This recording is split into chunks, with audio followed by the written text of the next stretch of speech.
People come to me sometimes saying, well, I don't understand anything about marketing. And I would say, well, you're wrong about that.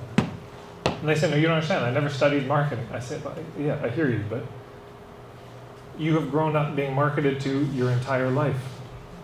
You, of all of human history, are the most marketed to generation. And you live in the States. Dear God. You have life experience around marketing that most humans could never imagine. Go back 500 years, talk to your ancestors. They couldn't even grasp it. Like, what? Big shining squares? Telling you to buy things? From people you've never met? Imagine how insane it sounds. You carry a box in your pocket that's always whispering to you to buy things that you don't need?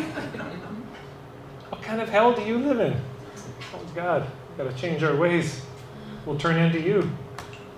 Yeah, we'll turn into this. So you know marketing, you really do, because you've been marketed to. And you've received it, so you know what feels good and what doesn't feel good.